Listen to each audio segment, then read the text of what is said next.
Palavra da Verdade, a exposição bíblica com Hernandes Dias Lopes.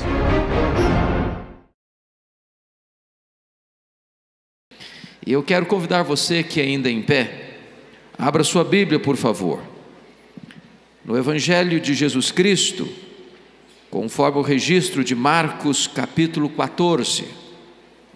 Marcos capítulo 14.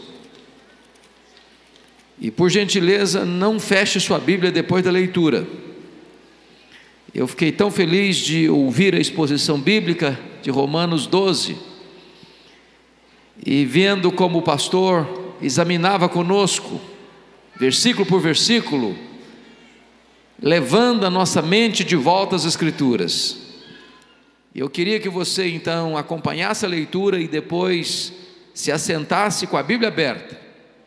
Está escrito o seguinte: dali a 2 dias era Páscoa e a festa dos pães asmos, e os principais sacerdotes e os escribas procuravam como prenderiam Jesus à traição e o matariam, pois diziam: não durante a festa, para que não haja tumulto entre o povo. Estando Jesus em Betânia, reclinado à mesa em casa de Simão, o leproso, veio uma mulher trazendo um vaso de alabastro com um preciosíssimo perfume de nardo puro, e quebrando o alabastro, derramou o bálsamo sobre a cabeça de Jesus. Indignaram-se alguns entre si e diziam: para que esse desperdício de bálsamo? Porque este perfume poderia ser vendido por mais de 300 denários e dar-se aos pobres. E murmuravam contra ela. Mas Jesus disse: deixai-a, porque a molestais? Ela praticou boa ação para comigo, porque os pobres sempre os tendes convosco, e quando quiserdes podeis fazer-lhes bem, mas a mim nem sempre me tendes. Ela fez o que pôde, antecipou-se a ungir-me para a sepultura. Em verdade vos digo, onde for pregado em todo o mundo o Evangelho, será também contado o que ela fez, para a memória sua. Amém. Assente-se e mantenha sua Bíblia aberta, por favor.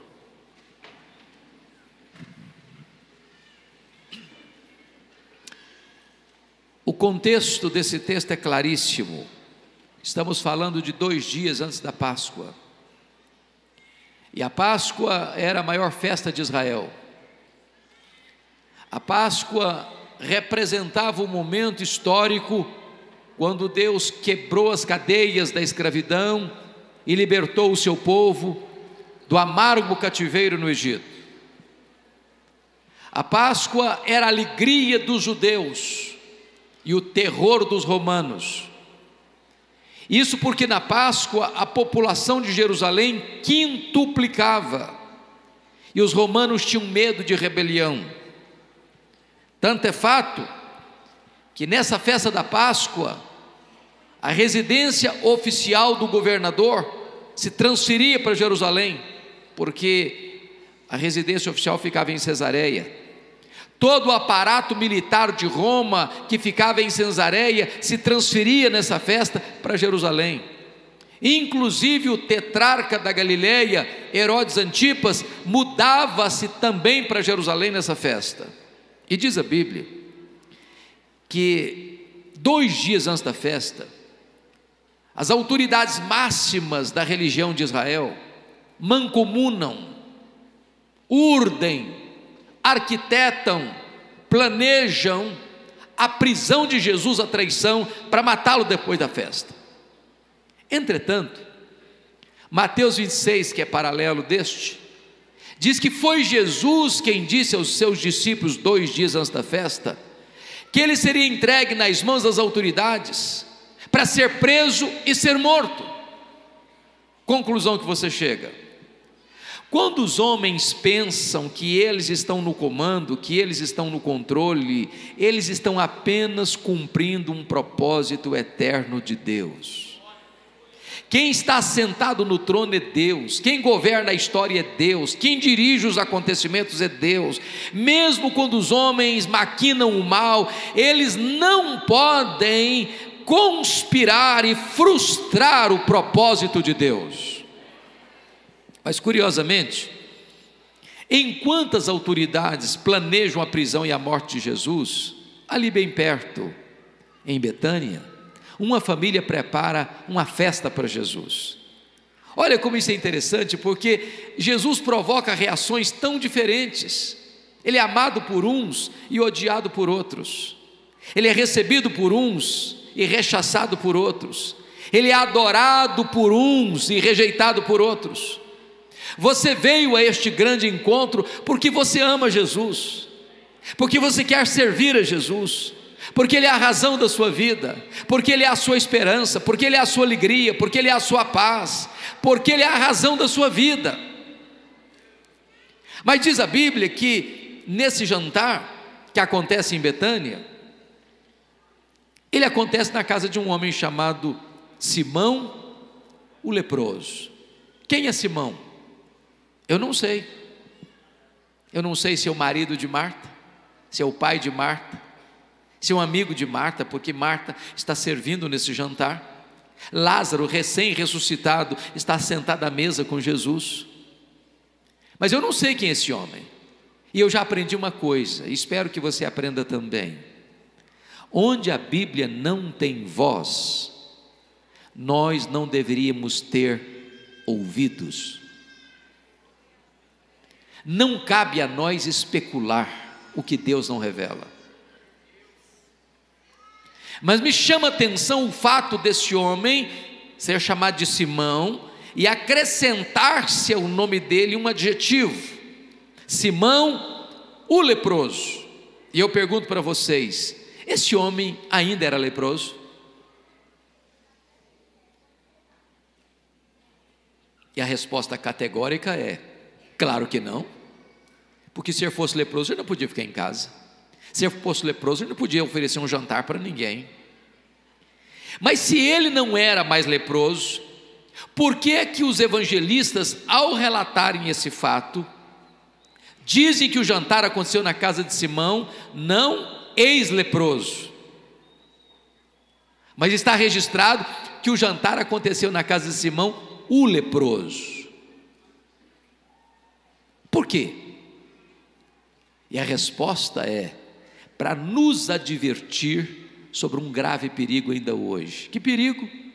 O perigo de rotular as pessoas, o perigo de carimbar gente, o perigo de impor uma tatuagem existencial na alma das pessoas. Sabem por quê, irmãos? Rótulos ficam, mesmo quando eles não são necessários mais. O doente foi curado, o cativo foi liberto, o perdido foi salvo, mas o rótulo fica.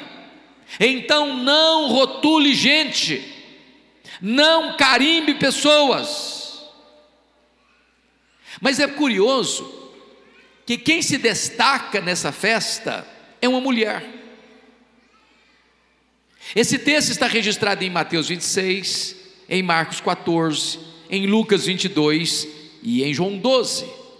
Nos três evangelhos sinóticos, Mateus, Marcos e Lucas, e sinótico significa olhar na mesma direção,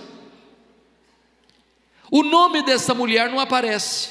Essa mulher é incógnita, nós não sabemos quem ela é. Mas João 12 revela para nós o nome dessa mulher. Essa mulher aqui é Maria, irmã de Marta e Lázaro. E Maria só aparece 3 vezes na Bíblia. E nas 3 vezes que Maria aparece na Bíblia, ela está aos pés de Jesus. A primeira vez, em Lucas 10, ela está aos pés de Jesus para aprender. Jesus está na sua casa, Marta está ocupada com os afazeres, e Maria sentada aos pés de Jesus, a beber-lhe os ensinamentos, e Marta fica inquieta, desassossegada, chama a atenção de Jesus, dizendo: Senhor, não vais falar com a minha irmã para vir aí me ajudar? E Jesus diz: Marta, Marta, andas ansiosa com muitas coisas, uma coisa só é necessária, e Maria escolheu a boa parte, e esta não lhe será tirada. O melhor lugar para você e eu estarmos é aos pés de Jesus para aprendermos. Esta é a melhor academia, esta é a melhor faculdade teológica, este é o melhor seminário, é nos assentarmos aos pés do Salvador para dele aprendermos. A segunda vez que Maria aparece na Bíblia é em João 11, e ela novamente está aos pés de Jesus, Agora, para chorar. Chorar o quê? A dor do luto. Seu irmão acabava de morrer e ser sepultado há 4 dias. Eu quero dizer para você que crente chora a dor do luto também. Crente enterra os seus mortos também. E essa dor é cruel, e essa dor é avassaladora, e a não ser que você se coloque aos pés de Jesus, muitas vezes não há cura para essa dor, mas quando você está aos pés do Salvador, há bálsamo de Gileade sobre a sua cabeça. Terceiro lugar, essa mulher está agora aos pés de Jesus para agradecer. É nesse texto que lemos. A última vez que ela aparece é nesse texto, e mais uma vez ela está aos pés de Jesus. Mas agradecer o quê? O contexto é eloquente. Agradecer o maior milagre público de Jesus, a ressurreição do seu irmão. Agora eu peço a sua atenção para esse registro. Quando Lázaro adoeceu, Jesus não estava em Betânia, Jesus estava numa outra região, 1 dia de viagem para chegar até lá.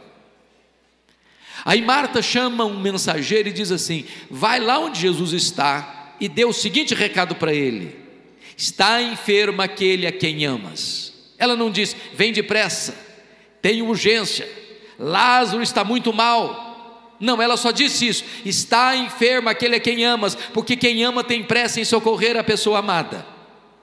Então esse mensageiro sai da casa de Marta, 1 dia de viagem. Quando ele chega e dá o recado para Jesus, Jesus disse para ele assim: vai lá e fala para Marta que esta enfermidade não é para a morte, é para a glória de Deus. Mas Jesus disse para os seus discípulos assim: Lázaro morreu. Quando é que Lázaro morreu? No mesmo dia que o mensageiro saiu da casa de Marta para falar com Jesus. Mas diz a Bíblia que Jesus não vai imediatamente, mas fica mais 2 dias onde estava. Se o mensageiro gastou 1 dia para ir, e Jesus fica mais 2 dias onde estava, qual a conclusão? São já 3 dias. Então no 4º dia Jesus vai.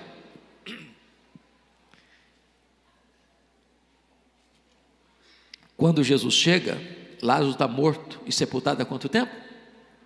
4 dias. Porque se sepultava no mesmo dia que a pessoa morria. A grande pergunta é: por que Jesus não evitou que Lázaro morresse? Por que Jesus não foi com o emissário na mesma hora que Marta mandou? Pelo menos mostraria urgência em atender o seu pedido. Por que Jesus ficou mais 2 dias? Porque Jesus agrava a dor de Marta. Porque pensem comigo, o emissário chega no 2º dia dizendo assim para Marta, esbaforido talvez: ô Marta, Jesus mandou falar para você aí que a enfermidade do Lázaro aí não é para a morte não, é para a glória de Deus. Mas o Lázaro está morto e sepultado há 2 dias. Olha o nó na cabeça dela. Por que ele esperou o 4º dia? Porque havia uma crença entre os rabinos judaicos que um morto podia ser ressuscitado até o 3º dia. Havia ressurreição já registrada no Velho Testamento. Mas a crença dos judeus era essa: depois do 4º dia, impossível, nenhum homem, por mais piedoso, nenhum profeta, por mais consagrado, poderia ser o instrumento desse milagre. Só o próprio Deus em pessoa podia fazer esse milagre. Pois Jesus espera até o 4º dia, para que a nação de Israel se rendesse à verdade absoluta de que ele não era apenas um grande homem, ele era o próprio Deus entre os homens. Diz a Bíblia então que vem Maria com um vaso de alabastro. Todos estão à mesa. Alabastro é uma pedra ornamental, e diz Marcos que tem dentro desse vaso um preciosíssimo perfume. Notem o grau superlativo: preciosíssimo. E diz Marcos que esse perfume foi construído, fabricado de uma essência chamada nardo. E Marcos tem o cuidado de dizer que a essência não é híbrida, não é misturada, é nardo puro. Mateus 26 disse que esse vaso está cheio. E João 12 diz que tem dentro desse vaso 1 libra de perfume. O que é 1 libra? O que é 1 libra? 1 litro tem 2,2 libras. Portanto, esse vaso de pedra ornamental tem em torno de meio litro, meio quilo de perfume. Esse perfume foi avaliado em mais de 300 denários. O que era um denário? Era o trabalho de um trabalhador, era o salário de um trabalhador num dia. Isso significa que cada gota, cada grama desse perfume custava um dia de serviço. Diz a Escritura que Jesus estava à mesa e Maria vem chegando com esse vaso cheio desse perfume, e quando ela chega por trás de Jesus, ela não abre esse vaso, ela quebra o vaso e derrama todo esse perfume sobre a cabeça de Jesus. Esse perfume escorre pelo corpo de Jesus, como que preparando-o para a sepultura. Esse perfume chega aos pés de Jesus, e ela solta os seus cabelos e enxuga os pés de Jesus com os seus cabelos. Diz a Bíblia que toda a casa, em João 12 diz isso, se enche com perfume. E os discípulos, revoltados, irados com a atitude dela, disseram assim: para que esse desperdício? Se vendesse esse perfume, nós faríamos mais de 300 denários, daríamos isso aos pobres. E Jesus disse: por que a molestais? Ela praticou boa ação para comigo. Os pobres sempre os tendes convosco, a mim nem sempre me tendes. Ela fez o que pôde, ela antecipou-se para ungir-me para a sepultura. E em verdade vos digo, onde for pregado o evangelho em todo o mundo, será contado o que ela fez para a memória sua. Portanto, à luz desse texto, eu quero tirar aqui 8 lições que nós vamos aprender com Maria. Se você tem papel e caneta, sugiro você anotar. Sabem por quê?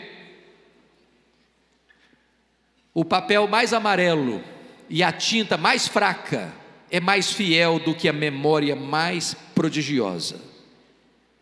Se você não anota o sermão que você escuta na igreja, domingo após domingo, na segunda-feira você não sabe mais o que o pregador falou. Quem sabe seja um bom hábito a cultivar. Quando você vier para a igreja, no domingo, na quarta-feira, o dia que for o culto da sua igreja, leva um papel dentro da sua Bíblia, leva uma caneta, anote. Então, quais são as lições que nós vamos aprender com Maria nesta noite? Primeira lição, confira comigo o versículo 8. Aliás, quem não trouxe papel e nem caneta, e de repente tem a Bíblia no celular, quem sabe você possa ligar, com uma promessa de você não ficar no zap zap. Primeira lição, versículo 8, está escrito assim: ela fez o que pôde. Você repete essa frase comigo? Ela fez o que pôde.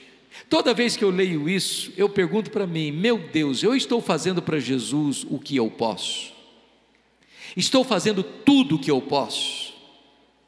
Porque às vezes nós fazemos, mas fazemos relaxadamente.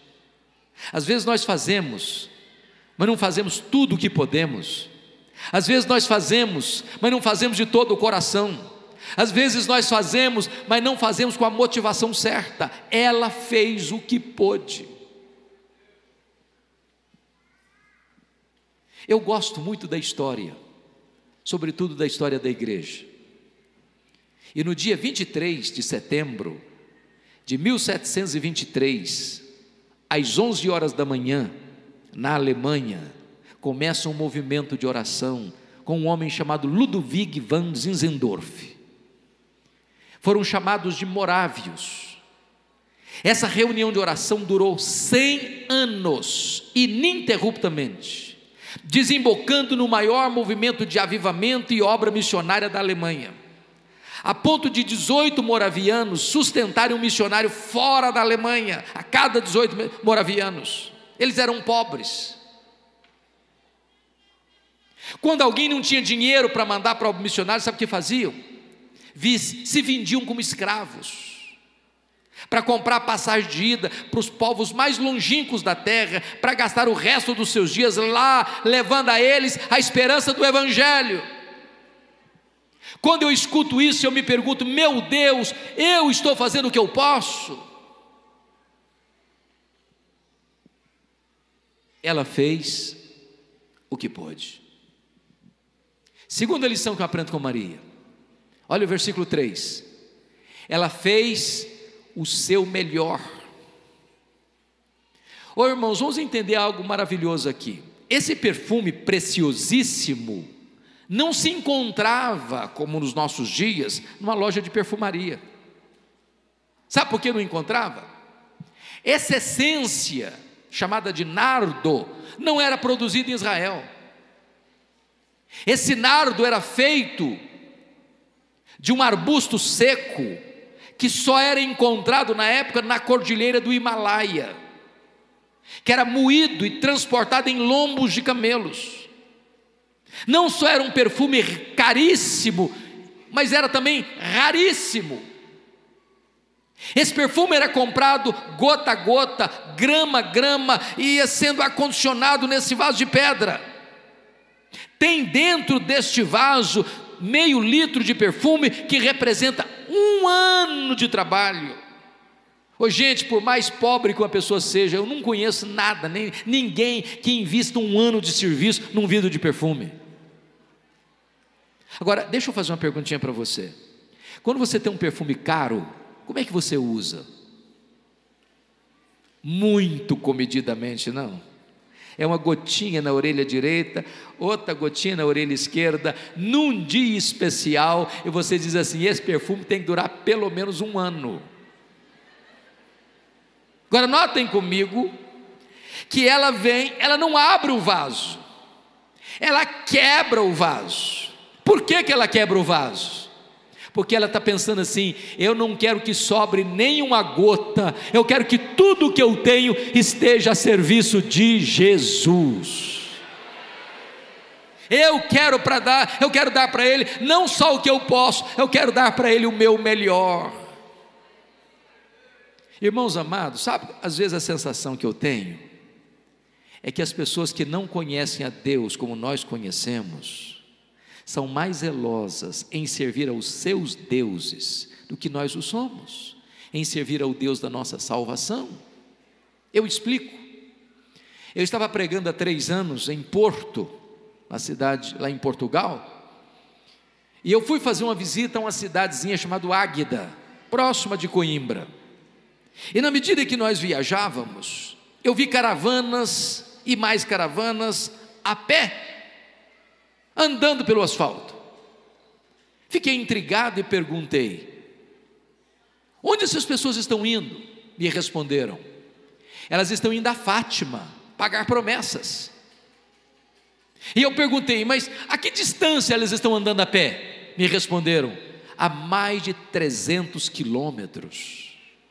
Aí eu fiquei pensando: meu Deus, quantas vezes os crentes moram na rua da igreja, no bairro da igreja, na cidade da igreja, tem carro, tem ônibus, tem moto, tem bicicleta, tem pernas saudáveis. Se está chovendo, não vai porque está chovendo. Se está fazendo calor demais, não vai porque está fazendo calor demais. Se o dia que o seu time joga o final do campeonato, ele não vai porque tem que ir para o estádio, e qualquer coisa é motivo de ele não ir. E aí os pagãos ou os idólatras nos envergonham, porque eles são mais zelosos em servir aos seus deuses do que nós o somos em servir ao Deus da nossa vida. Maria fez o seu melhor. Terceira lição que aprendemos com Maria: ela fez o que pôde, ela fez o seu melhor, mas à luz do versículo 3, ela fez sacrificialmente. Você já parou para perguntar por que uma moça pobre, de uma família pobre, de uma vila pobre, de um país pobre e oprimido, gasta 1 ano de serviço num vidro de perfume? Você não vai entender isso a não ser que você entenda a cultura judaica. Quando uma moça tornava-se moça, seus 12, 13 anos, ela começava a comprar esse perfume, gota a gota, grama a grama, e acondicionando num vaso de pedra, ano após ano. Para quê? Para o dia do seu casamento, para o dia das suas núpcias, para o dia mais sonhado da sua vida, para o dia mais desejado da sua história. Aquilo que tinha mais valor para Maria, aquilo que ela tinha feito ao longo dos anos com o máximo carinho e na maior das expectativas, ela pega e coloca tudo a serviço de Jesus, porque ela quer dar não apenas o que pode e o melhor, mas ela quer fazer também de forma sacrificial. A pergunta que eu faço para você nesta noite é essa: o que é que você está fazendo para Deus que possa receber o selo de sacrificial? Eu li um livro ano passado sobre generosidade, e o pastor hoje nos ensinou um pouco sobre esse assunto. E eu confesso para vocês que eu fui muito impactado com o livro, porque o livro abre o assunto com uma ilustração muito simples, que eu gostaria de repartir com você. Talvez você possa fazer isso amanhã, e o conselho dele é esse: faça o seguinte, vá no supermercado, compre uma jarra de vidro. Se você for uma pessoa muito requintada, compre de cristal, não tem problema. Mas não é para botar flor não, é para botar terra, só terra. Deixe essa jarra com terra na sua sala, para todo dia você passar ali e ver essa jarra, para ensinar duas coisas para você. Primeiro, de onde você veio? Você veio do pó. Segundo, para onde você vai? Você vai voltar para o pó. Sabe o que é a sua vida? Apenas um traço entre pó e pó. Baixa a bola. Baixa a bola.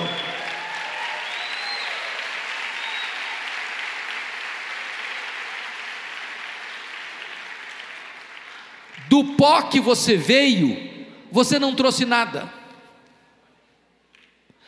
Para o pó que você não vai levar nada. Mas se você foi pó, e aí eu preciso recorrer a Antônio Vieira, o maior orador que pisou em terras brasileiras, e você voltará para o pó, então você é pó. E a Bíblia diz que nós não apenas fomos, nós não apenas seremos, nós somos pó. Sabe por quê? Você não é o que é, você é o que foi e o que há de ser. Só Deus é o que é.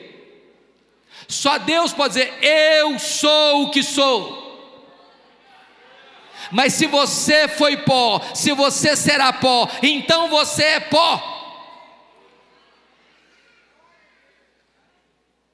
Você não trouxe nada, você não vai levar nada, e como o pastor disse muito bem, você não tem nada.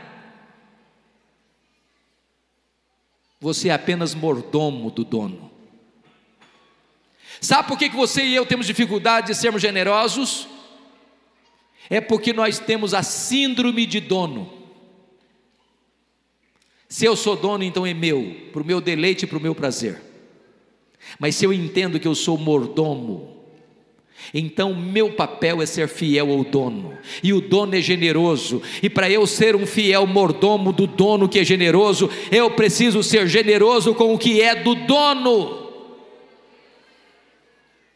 Maria entendeu isso, e ela coloca o melhor que ela tem de forma sacrificial a serviço do dono. Quarta lição que eu aprendo com Maria: ela fez, apesar das críticas. Confira comigo os versos 4 a 6 aí. Maria enfrentou 3 críticas. A primeira crítica está no verso 4: Indignaram-se alguns entre si e diziam: para que esse desperdício de bálsamo? Quem são esses alguns aí? Os discípulos, a liderança, gente que devia imitá-la ou aprender com ela. Estão o quê? Indignados com Maria. Mas prestem atenção, eles não estão indignados com aquilo que ela está fazendo, eles estão indignados para quem ela está fazendo. Se fosse para os pobres, tudo bem, mas para Jesus, ah não, aí demais, aí é muito, aí exagero, isso é um desperdício. Segunda crítica, está no versículo 5, a primeira é indignação, a segunda é murmuração, veja aí: porque este perfume poderia ser vendido por mais de 300 denários e dar aos seus pobres, e murmuravam contra ela. Murmuração é um negócio que ainda tem na igreja, não tem? Você acha que já acabou?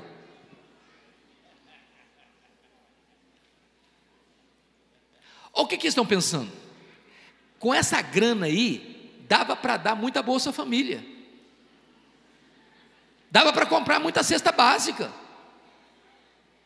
dava para resolver o problema de muita gente. Só que quem avalia esse perfume em 300 denários chama-se Judas Iscariotes, é só ler João 12, e é nesse contexto que a Bíblia diz que Judas era ladrão, ele queria pegar essa grana para ele, e ele ficou aborrecido demais com Maria, porque isso era um desperdício, na mente dele, carnal, materialista. E se você ler a escritura, você vai notar que é dessa casa aqui que ele sai para vender Jesus por 30 moedas de prata. O coração de Judas está no dinheiro, o coração de Maria está em Jesus. Terceira crítica, versículo 6, confira comigo. Mas Jesus disse: deixai-a, porque a molestais, ela praticou boa ação para comigo. A primeira é indignação, a segunda é murmuração, a terceira é molestação. Hoje, gente, molestar hoje dá cadeia, dá processo. Se Jesus não saísse em defesa de Maria, os discípulos estavam molestando Maria. Então deixa eu dizer uma coisa para você, eu sou pastor há 36 anos, eu nunca vi ninguém fazer nada relevante ou de valor no reino de Deus sem enfrentar críticas. Quem tem medo de críticas não serve a Deus. Quem tem medo de críticas está mais interessado no aplauso dos homens do que na aprovação de Deus. Quem tem medo de críticas está mais interessado no apoio da terra do que na aprovação do céu. O apóstolo Paulo diz: se eu fosse agradar a homens, nem servo de Cristo eu seria mais. Porque tem crente hipersensível na igreja, não tem? Vocês acham que tem? Você conhece aquele tipo de crente assim: ah, eu trabalhava na igreja, mas começaram a me criticar também, agora não faço mais nada. Tem gente que ao receber aquilo, eu também vou até sair da igreja. Deixa eu dizer uma coisa para você: você está fazendo a obra de Deus? Faça apesar das críticas. As pessoas estão indignadas, continue fazendo a obra. As pessoas estão murmurando, continue fazendo a obra. As pessoas estão molestando, continue fazendo a obra. A motivação sua não é aplauso dos homens, a motivação sua é a glória de Deus. Quinta lição que nós aprendemos com Maria: Maria fez somente para agradar a Jesus. Está em Lucas, está em João 12, o fato de que ela soltou os cabelos e enxugou os pés de Jesus com os seus cabelos. Para a cultura brasileira isso não significa nada, apenas um gesto de humildade, mas para a cultura israelita isso era um escândalo. Uma mulher não podia soltar os cabelos em público. Isso era a mesma coisa de deixar em dúvidas a sua reputação. Sabe o que esse texto está me ensinando? Quando você ama Jesus, quando você quer transbordar o seu sentimento de gratidão por Jesus, você acaba rompendo alguns paradigmas, você acaba quebrando alguns protocolos, você não consegue ficar engessado demais, você acaba passando dos limites das configurações humanas. Prestem bem atenção. Maria não está preocupada o que as pessoas vão falar dela. Maria não está preocupada o que as pessoas vão comentar a seu respeito. Maria não está preocupada com a opinião dos homens à sua volta. Maria só tem um vetor que governa a sua vida: é agradar a Jesus.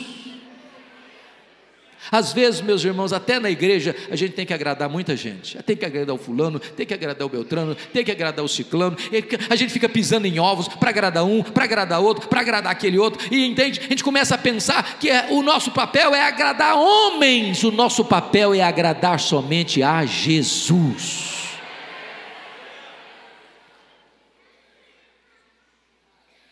Sexto lugar, sexta lição: Maria fez a pessoa certa.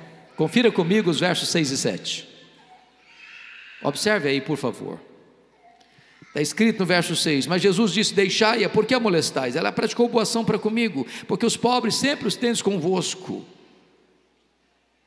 e quando quiserdes podeis fazer-lhes bem, mas a mim nem sempre me tendes. Aí você pode perguntar assim: não estou entendendo agora. Será que Jesus está dizendo que os pobres podem ser deixados para depois? Será que Jesus está ensinando que os pobres não merecem atenção e prioridade? É isso que Jesus está ensinando? E a resposta é um rotundo não. Aliás, Mateus 25, 31 a 46, diz que no dia do juízo vamos ser julgados se nós nos omitirmos em socorrer os necessitados. Mas o que Jesus está ensinando é o seguinte: ninguém vai para o céu porque ajuda os pobres. Ninguém entra no céu porque dá pão ao faminto, dá veste ao nu, visita o enfermo no hospital, vai na cadeia visitar os presos, ou recebe na sua casa um forasteiro. Você não ajuda os pobres para ser salvo, você ajuda os pobres porque foi salvo pela graça. Você não ajuda os pobres para alcançar a salvação, você ajuda os pobres porque foi alcançado pela graça salvadora de Deus. Você não ajuda os pobres para alcançar o favor de Deus, você ajuda os pobres porque foi alcançado pelo favor de Deus. É o amor de Jesus que constrange o seu coração a ser generoso. Porque se você acha que ao ajudar os pobres você vai alcançar a sua salvação, você está dizendo que o sacrifício de Cristo não tem valor, você está anulando a graça de Deus, você está escarnecendo do sacrifício do Filho de Deus. Você ajuda não é para ser salvo, é porque já foi salvo pela graça de Deus. Portanto, Maria fez a pessoa certa. Sétima lição: Maria fez no tempo certo. Confira comigo o versículo 8, a parte B. Ela antecipou-se a ungir-me para a sepultura. Agora, por favor, acompanhe comigo esse raciocínio, por favor.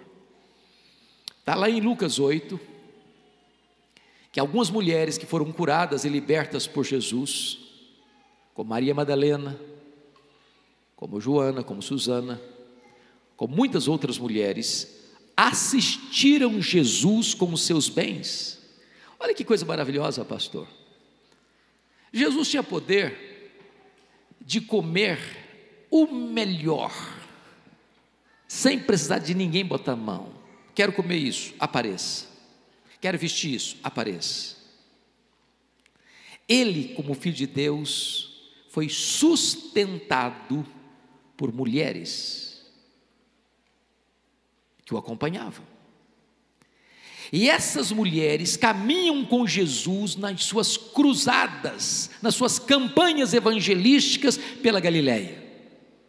Essas mulheres subiram com Jesus para a festa da Páscoa, sabendo elas que Jesus seria preso, morto, conforme ele havia falado para elas e para os discípulos. Quando Jesus foi crucificado, só tinha João lá no Calvário. Essas mulheres estavam lá. Quando Jesus foi sepultado, nem João consta a Bíblia que estava lá no sepultamento, nenhum dos discípulos conta que estava lá no sepultamento, mas essas mulheres estavam lá no sepultamento, e diz Lucas, vendo onde Jesus foi colocado e como Jesus foi colocado. Agora, eu peço muita sua atenção para entender esse raciocínio aqui. Pergunto a vocês, que horas Jesus morreu na sexta-feira? Que horas? 3 horas da tarde, hora nona. Que horas que foi sepultado? Necessariamente antes das 6 da tarde, quando começava o sábado. Agora notem vocês que entre a morte e a sepultura só tinha 3 horas, para fazer o quê? Para ir lá em Pilatos, pedir permissão, receber permissão, voltar para o Calvário, tirar o corpo da cruz, preparar o corpo, colocar linhos, colocar ungüentos, pegar o corpo, levar para a sepultura, colocar na sepultura, rolar uma imensa pedra na boca da sepultura. Qual a conclusão que você chegou? Tem muito pouco tempo. Mas diz a Bíblia que estas mulheres viram onde e como ele foi colocado. Vou dizer uma coisa aqui: mulher não gosta de nada mal feito. Elas olharam e pensaram assim: não está bem feito o serviço. Acabou o sábado, elas correram no mercado para comprar especiarias e pensar assim: vamos fazer esse serviço direito. Elas honraram Jesus em vida, e elas querem honrar Jesus depois de morto. Quando elas chegam no domingo de manhã, uma surpresa: a pedra foi rolada, o túmulo está aberto. Elas entram, o túmulo está vazio. Elas saem, um anjo diz assim para elas: mas o que é que vocês vieram fazer aqui? Procurar entre os mortos aquele que está vivo? Ele não está mais aqui não, ele ressuscitou. Sabem o que o anjo está dizendo para essas mulheres? Olha, vocês fizeram tantas coisas maravilhosas, mas vocês perderam uma oportunidade na vida. Ele não precisa mais desse perfume, ele não está mais aqui. Vocês poderiam ter feito isso antes, antecipado. Agora é tarde demais. Sabe o que eu aprendo aqui, irmãos? Tem coisas na vida que você ou faz hoje, ou nunca mais você vai ter oportunidade de fazer. Se você tiver que dizer para o seu marido, para a sua mulher: eu te amo, fale hoje. Se você tiver que pegar seu filho, seja ele pequeno ou adolescente, no colo, dar um beijo, a sua filha, dar um abraço, dizer eu te amo, fale isso hoje. Se você tiver que dizer para o seu pastor: meu pastor, eu te amo, fale isso hoje. Se você tem alguém para ajudar e socorrer, ajude e socorra hoje. Se você tem que dar uma oferta para a sua igreja, dê hoje. Se você tem que abençoar alguém, abençoe hoje, porque amanhã você poderá não ter mais oportunidade. Pastor, uma das coisas que mais me chocam na cultura brasileira são os nossos funerais. Me choca. Sabe por que me choca? Eu nunca vi ninguém receber tanto elogio como defunto. É uma rasgação de seda sem fim em cima do caixão. A minha pergunta às vezes é: meu Deus, será que essa pessoa que está aí morta pelo menos escutou um punhado desses elogios em vida? Que agora não adianta mais, agora não escuta mais, agora não se alegra mais, agora não se emociona mais. Você já percebeu como os mortos recebem mais flores do que os vivos? Faz sentido isso, irmãos? Não faz sentido. Eu fui num funeral em Vitória certa feita e contei 86 coroas de flores. Tiveram que contratar um caminhão só para levar as flores. Eu fiquei do lado olhando, falei: meu Deus, coitado do defunto, não consegue cheirar nem um botão de rosa mais, para que tanta flor para ele? Eu fiquei pensando se aquele homem recebeu pelo menos um buquê de flores em vida. Sabe por que as pessoas, os mortos recebem mais flores do que os vivos? é porque a dor do remorso é mais forte do que a dor da gratidão. Então faça hoje, para amanhã você não chorar a dor do remorso. Vocês se lembram de Davi e Absalão? Davi passou 11 anos sem falar com Absalão. Davi estava brigado com o próprio filho. O filho teve que fugir de Israel. Com muita insistência de Joabe, o Absalão voltou para Israel, mas Davi mandou um recado para ele assim: você pode voltar para Jerusalém, Absalão, mas eu não quero ver a sua cara, eu não quero falar com você, eu não quero você perto de mim, você para lá e eu para cá. Já pensou o que é um filho escutar isso de um pai? Passaram-se 7 anos de mágoa. Um dia Absalão mandou um recado para o pai dele: papai, se o senhor tem alguma coisa contra mim, que o senhor me mate, mas fale comigo. Eu não aguento essa distância, eu não aguento esse silêncio, eu não aguento essa frieza. Me mate, é melhor o senhor me matar do que ficar indiferente comigo. Sabe o que o pai fez, o Davi? Ele recebeu o filho no palácio, deu um beijo no rosto dele e não falou uma palavra para ele.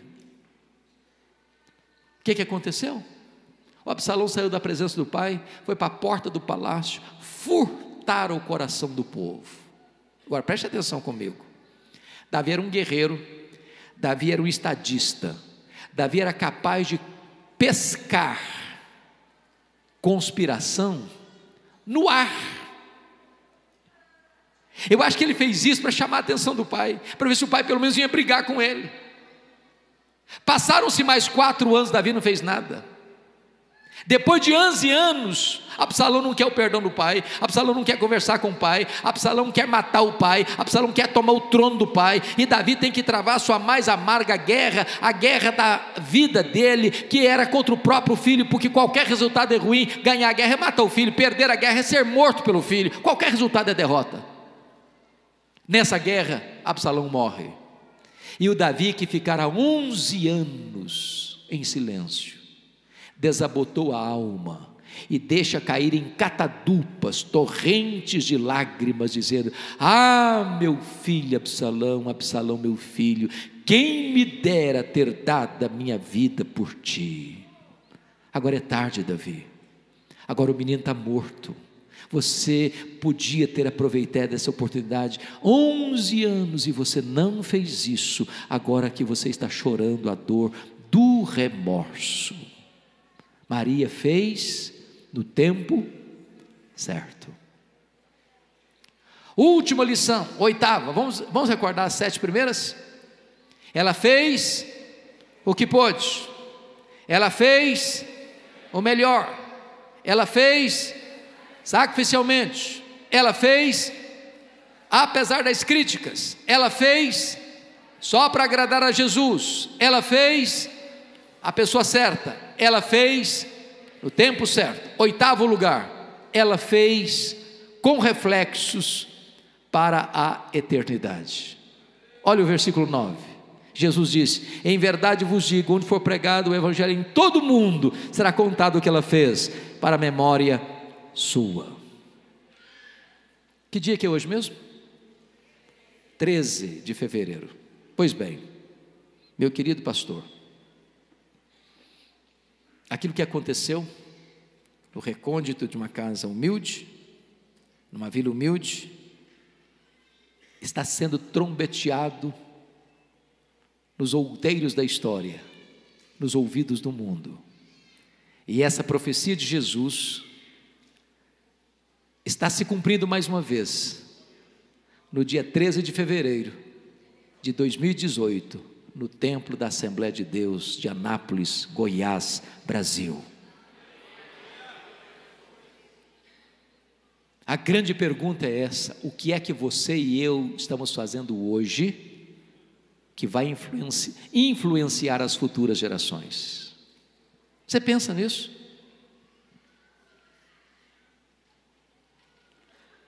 Você pensa no que vai acontecer se Jesus não voltar antes, depois que você morrer, 50 anos depois, se você está influenciando alguém ainda?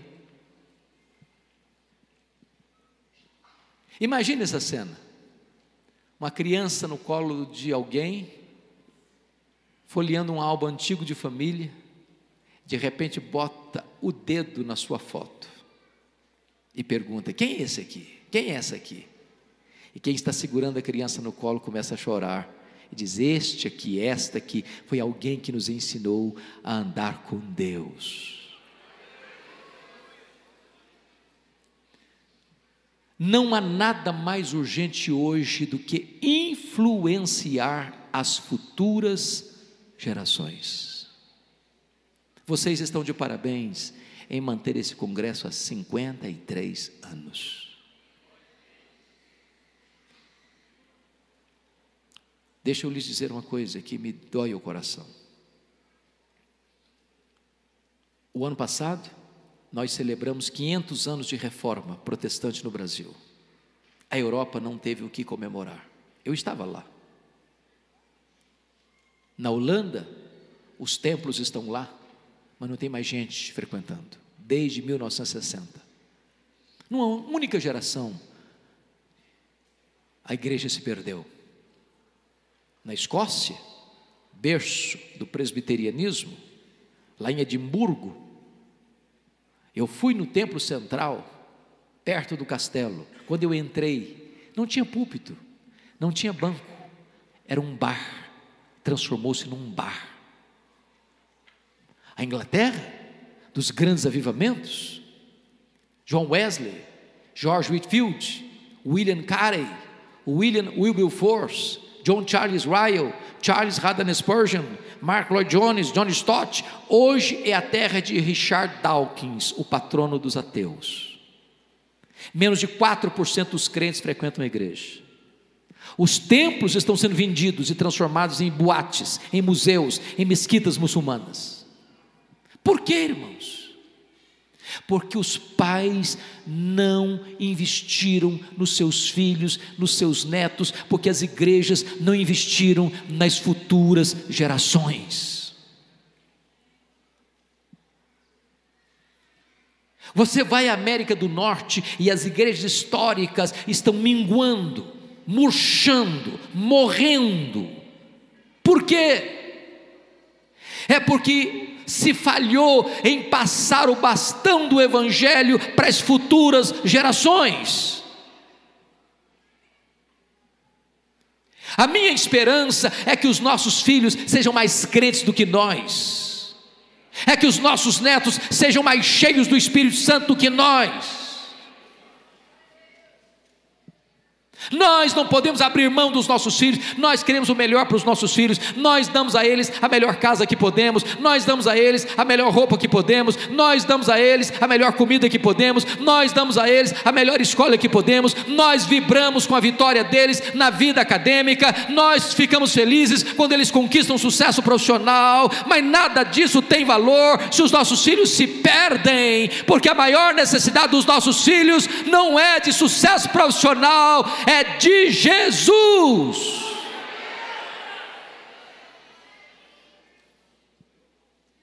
Eu quero terminar contando a vocês dois exemplos, um negativo e um positivo, um tirado da Bíblia, outro tirado da história da igreja. Lançarei mão do primeiro exemplo tirado da Bíblia e trarei a memória esclarecida de vocês a vida do rei Ezequias, filho de Acás. Ele começou a reinar com 25 anos de idade. Ele reinou 29 anos, morreu com 54 anos. Tornou-se um homem rico, opulento, poderoso, que granjeou muitas fortunas. Com 39 anos de idade, diz a Bíblia, ele enfrenta dois problemas gravíssimos. Primeiro problema: o grande império assírio, que no seu governo já tinha levado cativo o reino do norte, entrincheirou Jerusalém e mandou um recado abusado para ele: se renda, porque Deus nenhum poderá livrar você da minha mão. Um problema político insolúvel. Se não bastasse esse cerco político de um entrincheiramento de um império expansionista, ele enfrenta uma enfermidade mortal. uma úlcera, não tem cura. Seu dinheiro não traz cura, sua posição como rei não traz cura, sua influência entre as outras nações não lhe favorecem. E Deus manda o profeta Isaías à sua casa, com a ordem expressa: põe em ordem a tua casa, porque morrerás e não viverás. Diz a Bíblia que só sobrou para esse rei uma parede, e para a parede ele se voltou, e chorou abundantemente, e orou fervorosamente, e Deus respondeu rapidamente. O profeta Isaías não tinha saído da cidade ainda, quando Deus diz: volta lá a Ezequias, príncipe do meu povo, e fala para ele que eu ouvi a sua oração, que eu ouvi as suas lágrimas, que eu o curarei, que eu livrarei Jerusalém do poder da Síria, e que no terceiro dia ele subirá à casa de Deus. Quando o profeta retorna, Ezequias pergunta para Isaías: que sinal Deus vai me dar de que ele vai me curar? E o profeta pergunta: o que você quer? Que a sombra do relógio de Acais avance 10 graus ou retroceda 10 graus? E o rei pensou: já que Deus vai fazer o milagre, eu quero um milagre maior, porque andar para frente você vê relógio andar, mas dar marcha ré, você nunca viu um relógio dar marcha ré. Ele diz que retroceda 10 graus. E Deus interferiu na estrutura do universo para atender a oração de Isaías, para curar e libertar a Ezequias. A grande pergunta é: como é que o rei reagiu a esse grande milagre? Diz a Bíblia que o rei da Babilônia ouviu essas notícias, e ele comprou um presente, e ele escreveu cartas, e ele mandou uma comitiva diplomática visitar Ezequias para congratular-se com ele. E quando Ezequias recebe aquela comitiva diplomática, ele abre a sua casa, ele abre os tesouros, ele abre o seu palácio e mostra quão rico ele era, quão forte ele era, quão poderoso ele era, quão influente ele era, quão glorioso ele era, e não deu uma palavra de gratidão a Deus por esses milagres. Diz a Bíblia que ele não correspondeu e o seu coração se exaltou. Isso foi mal aos olhos do Senhor. Aí Deus manda de volta o profeta Isaías na casa dele e diz assim: e aí, o que aconteceu, rei Ezequias? Você recebeu visita? Ah, recebi uma comitiva. De onde era? Ah, de um lugar muito longe, lá da Babilônia. E aí, o que você fez? Ah, eu abri meus tesouros, eu mostrei todo o meu arsenal, toda a minha riqueza, todo o meu tesouro, tudo o que eu tenho, eu mostrei quão grande eu sou. E o profeta diz: agora foi mal que você fez, então escuta a palavra do Senhor. Essa Babilônia, Ezequias, virá, ela se tornará um grande império, e amanhã ela virá, e tudo aquilo que seus pais, e que você, e que os outros ajuntarem, tudo isso será levado, rapinado pela Babilônia. E tem mais, Ezequias: dos filhos que tu gerares serão levados cativos, seus filhos serão escravos. E tem mais, Ezequias: os teus filhos serão feitos eunucos. Sabe o que significa isso? Eles vão ser castrados, e não vão poder gerar. Você quer uma coisa pior que essa? Sabe qual foi a resposta do rei para o profeta? Boa é a palavra que tu disseste. Espera um pouquinho. Acho que você não entendeu o que eu falei.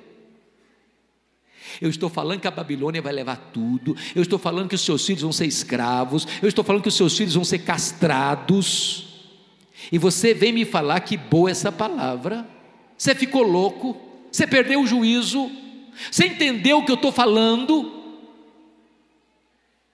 Mas o rei justificou: boa é essa palavra, porque eu, Ezequias, terei paz nos meus dias. Sabe o que ele está dizendo? Desculpe da expressão, pastor. Ele está dizendo o seguinte: quando isso acontecer, eu já empacotei.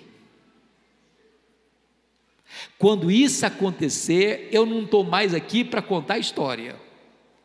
E depois que eu morrer, desculpem da expressão, que se dane as futuras gerações, eu não estou nem aí. Lamentável. Você e eu precisamos estar comprometidos com as futuras gerações, com os nossos filhos, com os nossos netos, com os nossos bisnetos, para que as futuras gerações conheçam a Deus, amem a Deus e sirvam a Deus, para que as futuras gerações não recebam uma igreja apóstata. Mas agora eu vou terminar contando uma ilustração positiva, vou tirá-la da história da igreja.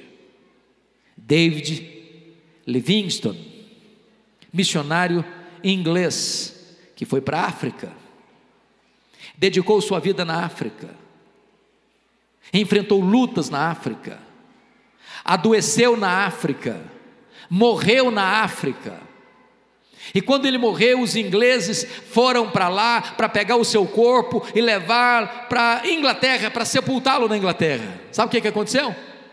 Os africanos disseram para os ingleses assim: vocês podem até levar o corpo dele, mas o coração dele vai ficar aqui na África.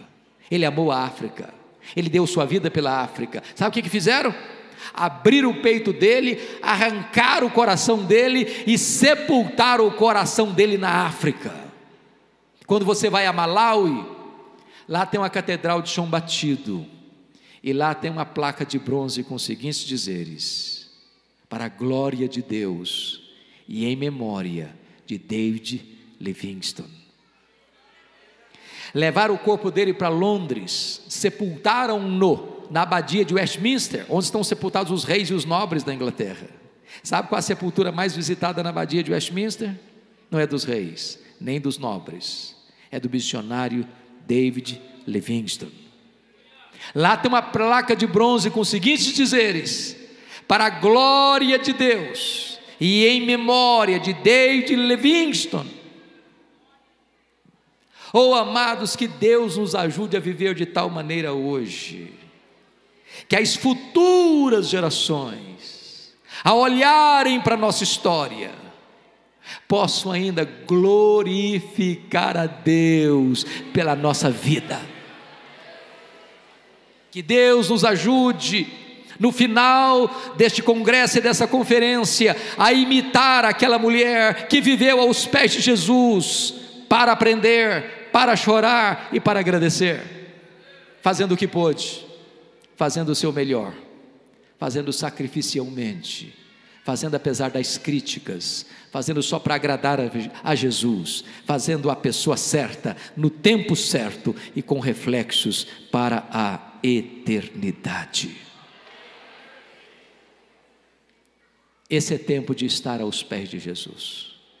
E se você quer estar aos pés de Jesus, eu quero desafiar você a vir aqui à frente. Nós vamos orar ao Senhor, vamos colocar nossa vida nas mãos dEle, vamos apresentar nossa casa a Ele. Eu não sei se você se aflige com isso, meu coração aperta quando eu penso nas futuras gerações. Eu quero ver os nossos filhos mais cheios do Espírito Santo do que nós. Eu quero ver a nossa igreja amanhã mais viva do que está hoje. Eu quero ver a futura geração comprometida com a obra missionária, e nós precisamos colocar a nossa vida, colocar o nosso casamento, colocar os nossos filhos, colocar os nossos netos, colocar os nossos bisnetos, colocar as futuras gerações nas mãos do Deus vivo. Então pode levantar e vir aqui à frente, saia do seu lugar, vem aqui, vamos colocar a nossa casa em ordem para a glória de Deus, vamos apresentar as futuras gerações na presença de Deus, e vamos clamar aos céus, para que a nossa casa seja consagrada ao Senhor, e possamos viver aos pés do Salvador. Pode levantar e vir, pode vir, em nome de Jesus. Deus está neste lugar, Deus está neste lugar, Deus está neste lugar.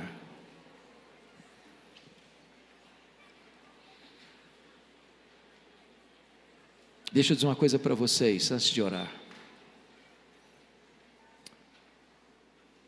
James Hunter disse certa feita que você não é o que você fala, você não é o que você sente, você não é o que você promete, você é o que você faz. O que você faz. Quem é pai e mãe aqui de filho pequeno, levanta a mão. Filho pequeno, Quem sabe você comece um programa de estudo da Bíblia com seu filho. Eu não sei se você tem esse hábito, toda noite lá no quarto dele, pôr as mãos sobre ele, orar por ele.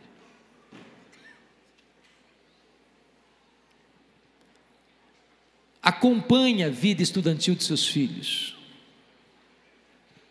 converse com eles, mantenha o canal de comunicação aberto com eles, faça um check-out, ou melhor, um check-up da alma deles, todo dia, toda semana. Traga os seus filhos para a igreja, ensine os seus filhos a ler, a gostar de ler, ore com eles, converse com eles, dialogue com eles. Não critique a igreja perto deles, ajude-os a amar a Jesus, a amar a igreja, a amar o culto, a amar a casa de Deus. Ore a Deus para que Deus levante seus filhos como reparadores de brecha nessa geração, e que Deus nos ajude, para que, se Jesus não voltar antes, depois de 50 anos que esse homem tiver partido, o exemplo dele ainda inspire vocês, e as futuras gerações possam ser mais consagradas do que a nossa geração. Vamos orar ao Senhor. A Deus, bendito é o teu nome, porque a nossa vida é tua, a nossa família é tua, o nosso coração é teu, os bens que nos confiaste para administrar são teus, os dons e talentos que tu colocaste em nossas mãos são teus, tudo é teu, e o que nós queremos é consagrar o melhor daquilo que tu tens nos dado para o louvor da tua glória. Deus, toma o nosso coração nesta noite, encha nossa alma de doçura, dá-nos amor por Jesus, dá-nos desapego deste mundo, para que nos desmamemos deste mundo, para buscarmos em primeiro lugar o teu reino e a tua justiça. Alegra a alma do teu povo, enche o coração do teu povo de fervor, reveste o teu povo com o poder do Espírito Santo. Dá, meu Pai, que esta igreja floresça, cresça, avance e conquiste novos horizontes para a glória do teu nome. Fortalece a tua igreja, livra os teus filhos do laço do passarinheiro, livra os teus filhos de quedas, livre os teus filhos de escândalos, livre os teus filhos das setas inflamadas do maligno. Guarda e preserve a nossa casa, Senhor. Os nossos filhos são teus, eles são filhos da promessa, nós não abrimos mão deles, Senhor, nós não desistimos deles, nós queremos que eles sejam cheios do Espírito Santo, que eles sejam levantados nesta geração para o louvor da tua glória. Bendito é o teu nome, Senhor, bendito é o teu nome. Receba a nossa gratidão, em nome de Jesus, a razão da nossa esperança. Aleluia, aleluia, amém.